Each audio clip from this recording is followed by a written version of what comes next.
Welcome everyone, I'm Chad with the Ghost Geeks, and today we have our second part in our three-part series on thermal cameras. Today, we are taking a deep dive into the captivating world of thermal cameras. From their operational ranges to the latest technological advances, and even their role in unraveling paranormal mysteries. We've got it all covered. So buckle up and get ready for an illuminating journey into the realm of thermal imaging.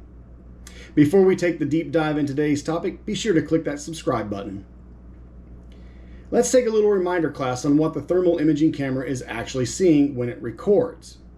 Unlike regular cameras that see the visible light spectrum, thermal cameras operate in the infrared spectrum of light, which is most often associated to heat. Most thermal cameras can see the waves that represent about -50 degrees Celsius to about 900 degrees Celsius. The range of the camera is relative to the price in most cases. When we look at adding a thermal camera to our ghost gear, there are a number of factors to consider, not just the price. Let's look at the top 6 things to consider in our thermal cameras. The first thing, that's the temperature range. This seems straightforward, and for our uses, it kind of is. But the operational temperature range is the range at which the camera can see temperatures. Some industrial uses drop cooler temperature ranges and may even start the camera at 1,000 degrees Celsius. We don't need that. The second thing we need to think about is the spectral range. The spectral range is the range of wavelengths that the thermal camera sensor is able to detect. The spectral range is an important factor to consider when selecting a thermal camera and will depend on the target material and its emissivity.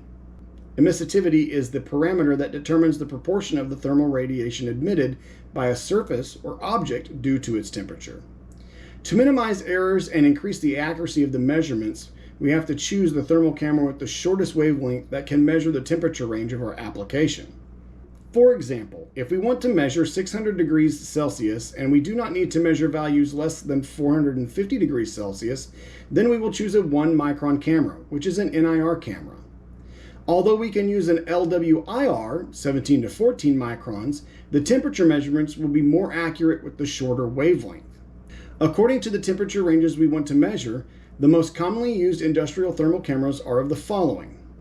The first is the LWIR for low temperature measurements between -50 degrees Celsius and 900 degrees Celsius.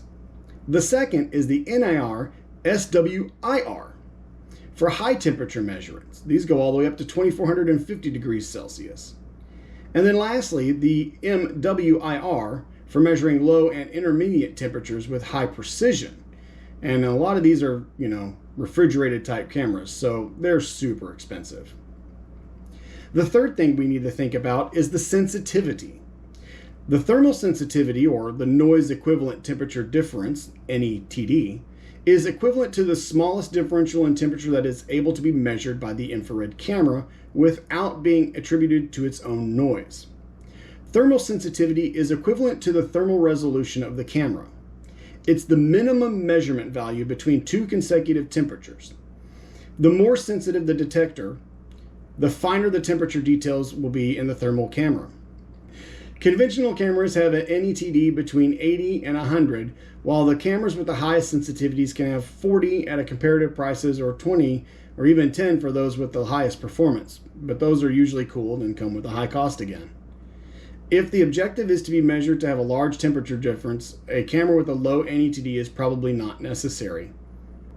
The fourth thing we need to consider is resolution. The resolution of our thermal camera sensor, also called detector, determines the quality of the rendered image. The resolution indicates the number of pixels in the detector. More pixels means higher resolution. The higher the resolution of the detector, the sharper and more accurate each individual point in the image will be, allowing for more precise measurements and better decisions. Higher resolution infrared cameras can measure smaller targets at greater distances and create sharper thermal images for more accurate and reliable measurements. The most widely used resolutions in the industry are 80 by 80, 160 by 120, 382 by 288, and 640 by 480 pixels. The fifth thing we need to think about when buying a thermal camera is the optics and field of view. The field of view is determined by the thermal camera lens and refers to the extent of the scene that the camera can capture. The greater the field of view, the greater the area or space that can be captured with the thermal camera. Some cameras are available with multiple lenses for different types of applications. A camera that allows you to change the lens increases its versatility. Thermal cameras do not simply detect forever. Their sensitivity and accuracy are in their peak inside the operational working distance of the camera's field of view. And lastly, we need to talk about the focus. When it comes to capturing thermal images, having an accurate focus means not only getting a sharp image, but also reliably measuring temperature. Most of what we will encounter today will be autofocus cameras, but manual and fixed focus cameras are available.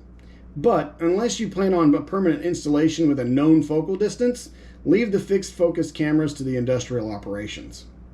But what about recent advancements in technology, you ask? Well, hold on to your hats because the future is here.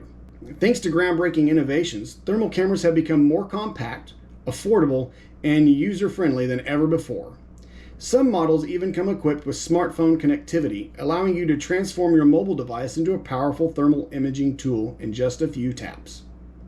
Imagine being able to scan your surroundings for hidden anomalies or paranormal activity right from your smartphone screen. With these state-of-the-art thermal cameras, the possibilities are endless. Whether you're exploring abandoned buildings or simply satisfying your curiosity for the unseen world around you, the world of thermal imaging is now at your fingertips. With as great as thermal cameras are, they are far from a perfect piece of equipment. I've said it once and I'll say it again, proper calibration will set you free. If you look up the number one thing that can ruin your thermal camera's data, you will quickly see everyone reminds you to calibrate and calibrate often. Every camera system is different, so refer to your particular brand's operational manual. The next major issue is misunderstanding what your camera is actually seeing. Thermal cameras don't measure through anything. They are measuring the surface temperature of things, and sometimes what's behind them is affecting that surface temperature. Another big issue that is almost never discussed is moving the camera. While thermal cameras do work when in motion, the integrity of the system decreases when moving the camera between backgrounds of wildly different depths. You should always be mindful of what you're pointing the camera at so you can avoid catching something that really isn't there. And lastly, remember that the environment can interfere with the thermal camera. Take notes and make vocal markers when environmental interference occurs. Sudden wind, lightning, rain, all of these can impact thermal imaging results. And there you have it. From the important factors in buying your first camera, to avoiding bad captures, and some new high-tech alternatives, thermal cameras offer a fascinating glimpse into a world we can't see, but sometimes feel. I'd love to hear about your thermal camera evidence in the comments. Thank you for watching this deep dive into thermal cameras. Until next time, I'm Chad with the Ghost Geeks, and remember, talk nerdy to me.